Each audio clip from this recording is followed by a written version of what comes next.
I cannot believe school shut down. Learning is going to look so different now. I know, like, I don't even know where to start with online learning. I guess we could use tools that we know how to use already, like Zoom, Google Classroom, and Seesaw. Yeah, that's true. I've actually heard a lot about online platforms and programs that we can use right now for free. So I think I'm just going to try them all because why not? Honestly, I think that's a good idea. I've also thought about using the novel that we're reading and recording it and then posting it on the internet for everyone to listen to. Oh, that's so awesome. So, like, you can share that with me?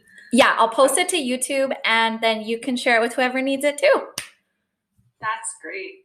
Maybe this online learning is not going to be so difficult after all.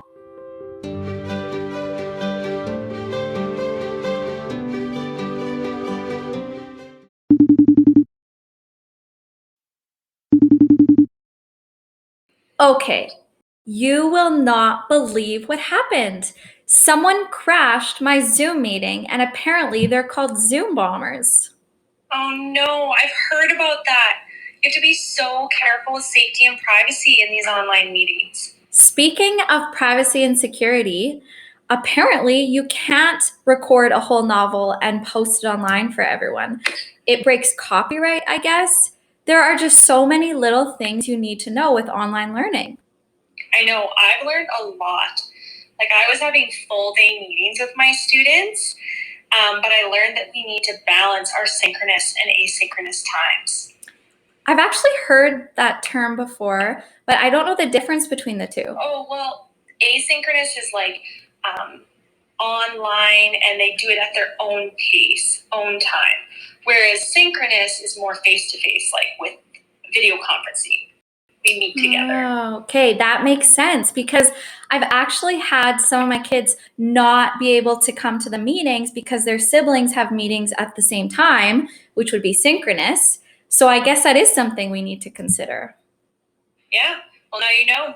It's really just all part of this process this year. We have so much to learn, and I think it's really important that teachers create some equitable learning opportunities and an environment for students that everyone can participate. Absolutely. Oh, sorry, my sourdough is ready to go, so I better get going. Okay, see you.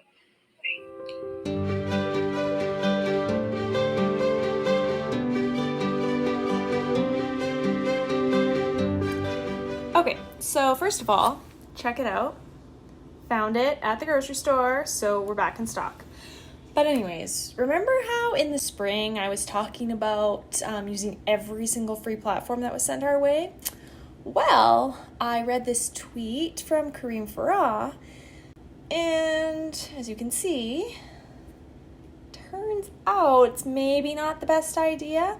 This is also some feedback from families, so note to self, moving forward with online and blended learning this year, I'm going to make sure I'm using consistent tools for our students and families. Keep it simple.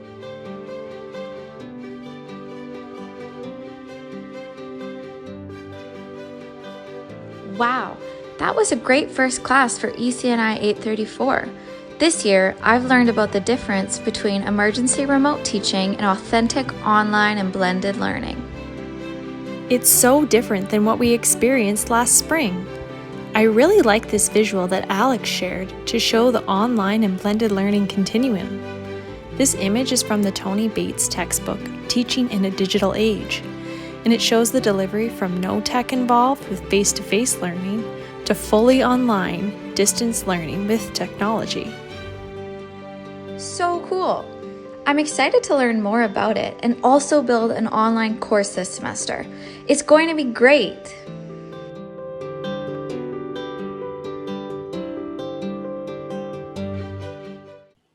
Hey, how's it going? Good. How are you doing? Good. I was really sad to miss class tonight, though. It looked like such a good one. Yeah, it was really interesting. We talked all about learning management systems, just sort of learning about the purpose of an LMS to plan, assess, and facilitate student learning. I could give you a quick recap if you want. Yeah, I'd love that. Okay. Let me just share my screen real quick. 1 second. Can you see my screen? Yeah. Okay. Well, basically, learning management systems are a very important part of online learning because they're specifically designed to create, distribute, and manage the delivery of educational content. So the first step is you have to choose the right learning management system to be the main platform for storing and sharing assignments, collecting student work, posting announcements, all those kinds of things. Cool. Here are some examples of the learning management systems we looked at. Some, they're used in K-12 schools, but also universities. Oh, actually, Moodle looks familiar. Yeah, actually, Moodle is what we use for UR courses. So it's neat. It's an open source platform, so schools can just configure it with plugins for whatever they want. Wow.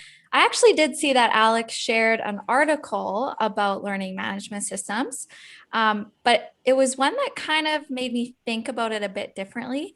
It was called Beyond the LMS by Audrey Waters. I don't know if you saw that.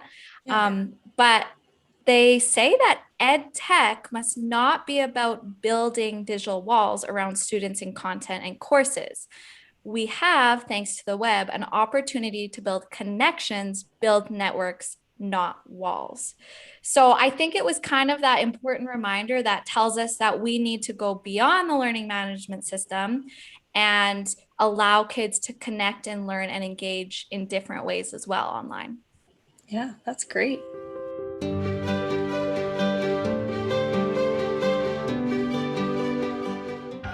My favorite tools to demonstrate student learning, Part 1. First up, Flipgrid, a great tool for video responses with the Discovery Library to explore or create your own. Share the topic across platforms or comment. Next up is Padlet, great for gathering and sharing ideas from people around the world. So easy to use and get started.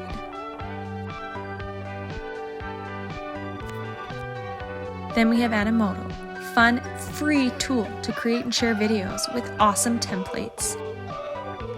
Easy to get started and share across platforms. Next up is Jamboard. It's the best online whiteboard tool out there. Share prompts for synchronous or asynchronous learning.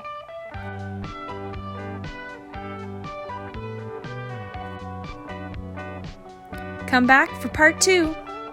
My favorite online tools to demonstrate student learning, Part 2. First up is Canva, where you can literally design anything. Seesaw to demonstrate creative student learning. WeVideo for beautiful videos, stock media galore. Adobe Spark. Bored of using PowerPoint for your lessons? Try these presentation tools instead.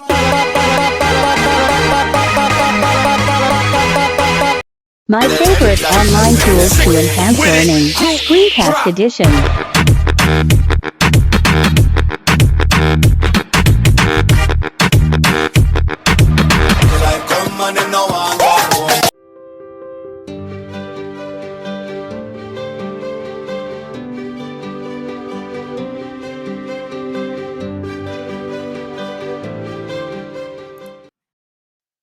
I believe that using a design model like the Universal Design for Learning framework can help us make an online environment that is equitable and inclusive.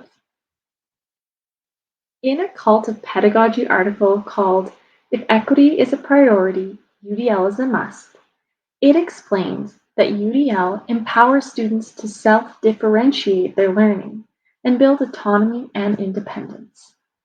Design models give us the ability to meet the needs of all of our learners. In order to remove the barriers, we need to take into consideration that not every student has the same access to technology and connectivity. We must have a balance of both asynchronous and synchronous learning, and we need to make our online tools and platforms accessible to both students and families. Inclusion and representation are also essential in bridging that digital divide. George Couros says, sorry, Alec, equity at the highest level, not simply equity, is something that we should always strive for in education. Every student should have the best opportunities to learn in ways that will help them now and in the future. So it's clear that digital equity is essential in online learning.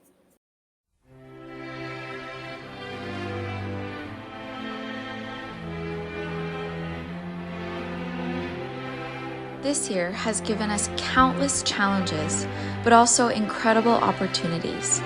Looking back at the last year, we have seen education shift to more of an online and blended format. It's given students and teachers the ability to connect in new ways that otherwise wouldn't be possible without technology. As we near the end of the semester, it's evident that online and blended learning wouldn't be possible without community and collaboration. We've been able to use tools like Discord, Zoom, Twitter, and blogging to enrich our learning experiences. The connections we've built through our EC&I classes have shown us the importance of building relationships in every learning environment we are a part of. And this is how it feels.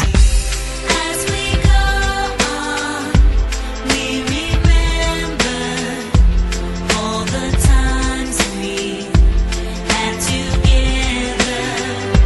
And as our lives change from whatever, we will still be friends forever. Our learning wouldn't be possible without each and every one of you. Thank you.